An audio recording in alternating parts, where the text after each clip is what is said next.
Selamat sore, salam budidaya belut, salam berkreasi. Ini kolam-kolam calon indukan belut. Ini sengaja kita kondisikan supaya pada akhirnya kita bisa mendapatkan telur belut. Ya, untuk nanti seiring dengan proses belajar kita pada akhirnya bisa telur menetas dan pada akhirnya ada larva-larva dari anakan belut. Nah, ini juga adalah kolam indukan kecil, tetapi kita belajar bagaimana menciptakan habitat alami yang kondusif bagi perkembangan belut itu.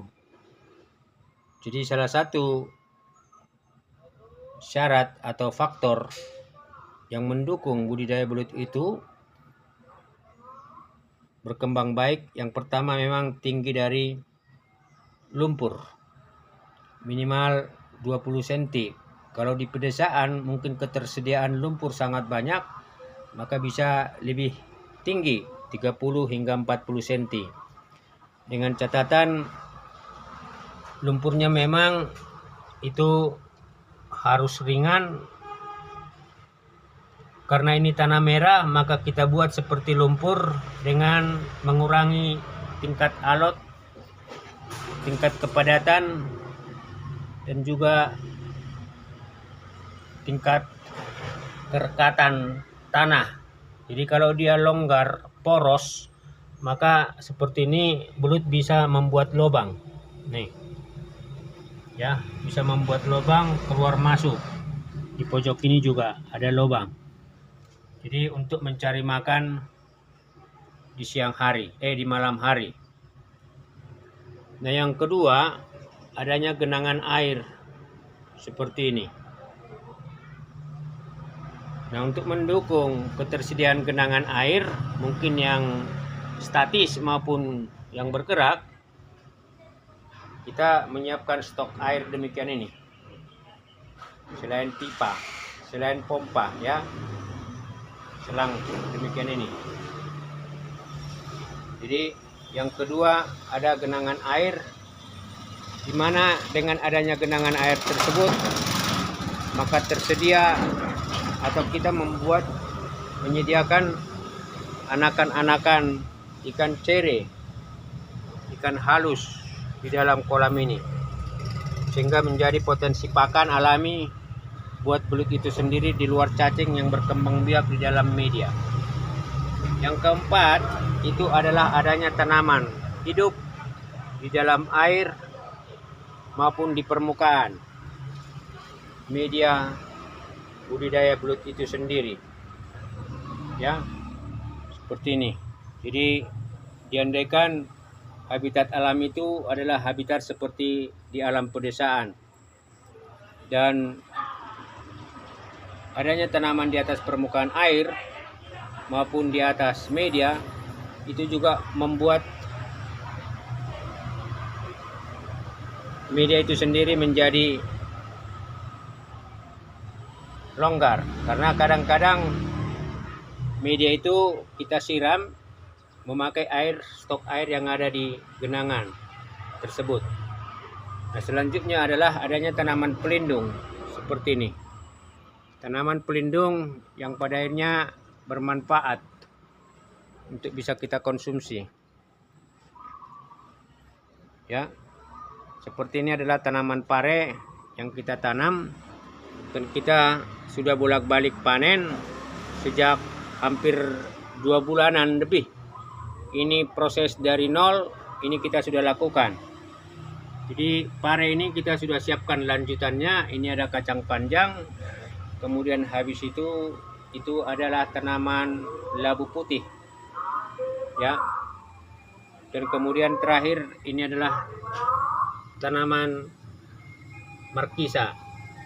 Semua jenis tanaman pelindung ini adalah tanaman yang menjalar, sehingga ketika panas terik, maka panas atau sinar tidak langsung jatuh ke permukaan atau menerpa media itu. Atau ketika hujan, maka air hujan juga sempat mengenai dedaunan dan pada akhirnya bisa jatuh terdistribusi sesuai dengan lembaran dari setiap daun tanaman pelindung. Jadi kita sengaja membuat tanaman pelindung yang pada akhirnya bisa menjalar selama masa usia hingga belut itu nanti akan panen.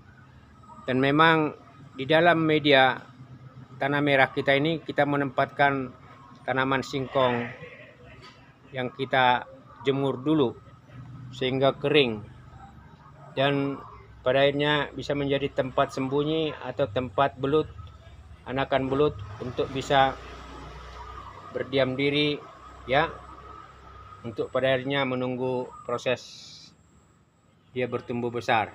Jadi tanaman singkong di dalam media yang seperti ini tumbuh, ini berarti batang singkongnya masih bisa tumbuh, belum total kering. Jadi ini kita akan bongkar sekaligus untuk membuat tanaman ini bisa lebih gembur, bisa lebih ya poros, sehingga nanti memudahkan belut itu bisa airnya bisa keluar dan masuk membuat lubang mencari makan ketika malam hari. Nah, ini sedulur situasi habitat alami dari budidaya belut yang kita lakukan, dan kita berusaha bagaimana akhirnya kondisi-kondisi tersebut tercipta. Dan terakhir sedulur, dari situasi habitat alami yang ada di sini itu adalah suara jangkrik di malam hari itu ya saling bersaut-sautan, padahal ini adalah di depan rumah, di jalan, di tepi jalan besar dan di pemukiman perumahan. Tapi ini adalah kolam budidaya belut yang sudah lama tidak berfungsi, dan ini di rumah yang sudah berumur 30-an tahun kita manfaatkan untuk budidaya belut itu sendiri. Jadi suara jangkrik menambah ya nuansa alami, alam pedesaan, dan pada akhirnya inilah situasinya. Ini mata lele untuk stok pakan, tapi pakan cacing. Demikian, salam sehat, salam sejahtera, sehat dan sukses selalu.